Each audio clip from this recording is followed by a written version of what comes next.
ಭಾರತೀಯ ಸನಾತನ ಧರ್ಮ ಸಂಸ್ಕೃತಿ ಸಂಸ್ಕಾರ ಉಳಿಸಬೇಕು. ಡಾಕ್ಟರ್ ನಾಗರಾಜ ಸ್ವಾಮೀಜಿ ಅಭಿಮತ.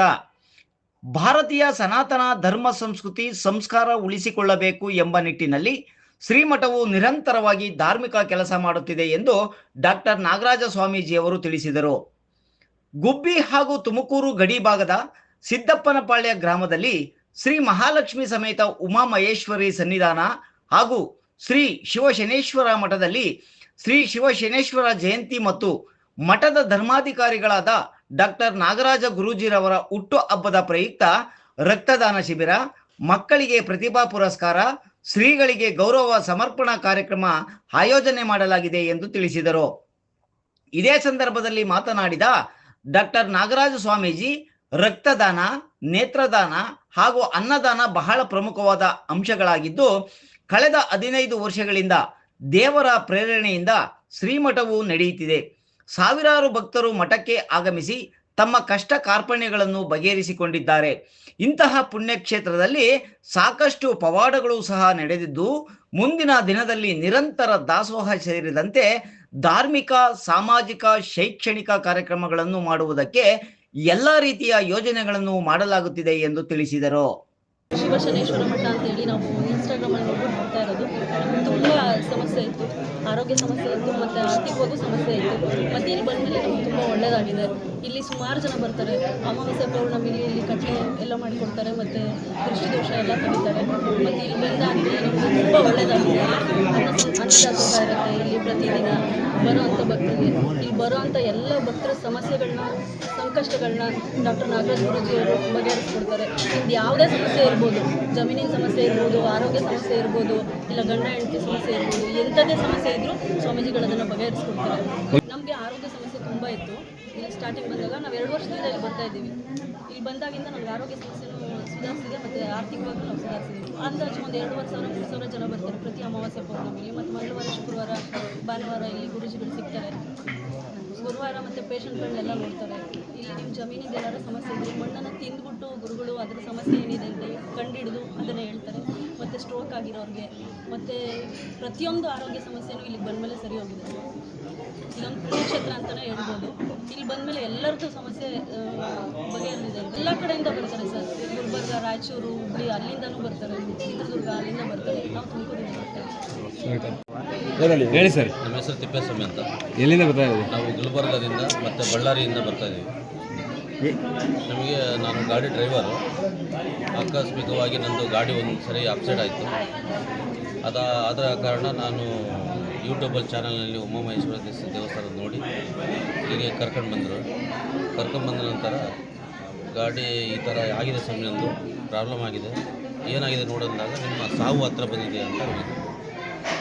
ಬಂದಾಗ ಅವರು ಈ ಸಮಯ ಅದು ಪರಿಹಾರ ನೀವು ಮಾಡಬೇಕು ಸಮಯ ಅಂದಾಗ ಅವರೊಂದು ಪೂಜೆ ಮಾಡಿದರು. ನಮಗೆ ಇಲ್ಲಿವರೆಗೆ ಯಾವುದೇ ಸಮಸ್ಯೆ ಆಗಿಲ್ಲ, ಚೆನ್ನಾಗಿದ್ದೀವಿ. ಎಷ್ಟು ವರ್ಷದಿಂದ ಬರ್ತಾ ಇದ್ದೀರಾ? ನಾವು ಸತತವಾಗಿ 2 ವರ್ಷದಿಂದ ಬರ್ತಾ ಇದ್ದೀವಿ ಸರ್.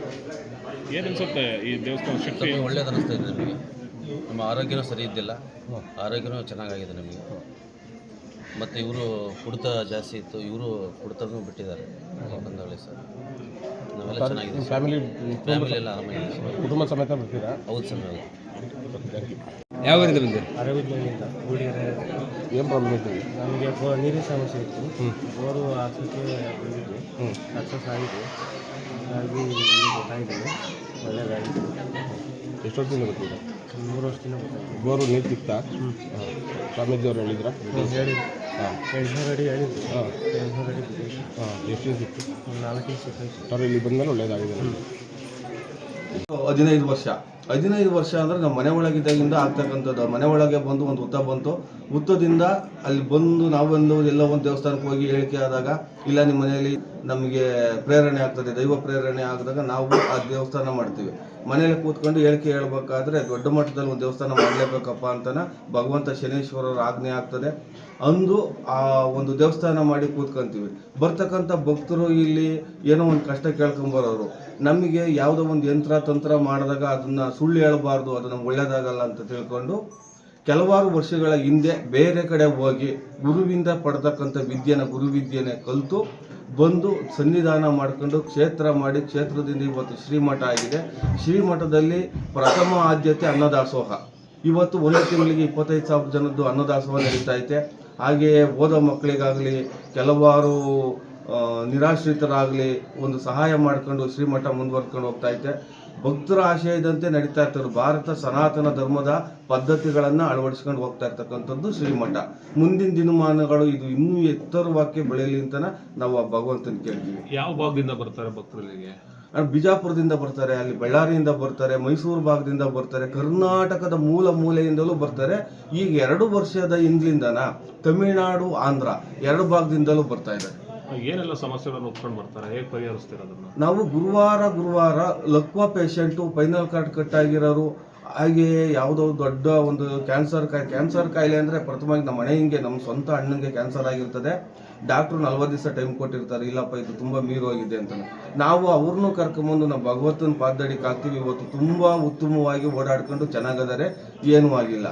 ಬರ್ತಕ್ಕಂಥ ಈ ಲಕೋ ಹೊಡೆದಿರೋ ಪೇಷಂಟ್ ಬರ್ತಾರೆ, ಅವ್ರನ್ನ ಮಂತ್ರಗಳ ಮುಖಾಂತರ, ಹಿಂದೆ ನಮ್ಮ ಸನಾತನ ಧನ್ವಂತರಿ ಪದ್ಧತಿ ಏನಿತ್ತು ಅದನ್ನು ಅಳವಡಿಸ್ಕೊಂಡು ವಿಭೂತಿಯಿಂದ ಆಗಿರ್ತಕ್ಕಂಥ ಗೋವಿನಿಂದ ತಯಾರಾಗಿರ್ತಕ್ಕಂಥ ಭಸ್ಮ, ಸಗಣಿಯಿಂದ ಮಾಡಿರ್ತಕ್ಕಂಥ ಭಸ್ಮನ ಆ ಶರೀರಕ್ಕೆ ಲೇಪನ ಮಾಡಿ ಧನ್ವಂತರಿ ವಿದ್ಯೆ ಮುಖ ಮಂತ್ರಗಳನ್ನ ಅಳವಡಿಸಿದಾಗ ಶರೀರದಲ್ಲಿ ಲಕ್ವ ಹೊಡೆದಿರತಕ್ಕಂಥದ್ದು ಮೂಳೆಗಳು, ರಕ್ತ ಸಂಚಾರಗಳು ಚೆನ್ನಾಗಾಗಿ ಉನ್ನತ ಮಟ್ಟದಲ್ಲಿ ಹುಷಾರಾಗ್ತಿದ್ದಾರೆ.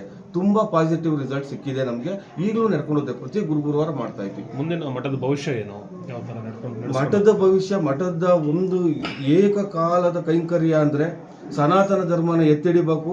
ಹಾಗೆಯೇ ದಾಸೋಹಕ್ಕೆ ತುಂಬ ಪ್ರಾಮುಖ್ಯತೆ ಒತ್ತು ಕೊಡಬೇಕು. ಅದಕ್ಕೆ ಈ ಭಕ್ತರ ಸಹಕಾರ ತುಂಬ ಇರುತ್ತೆ ಅಂತ.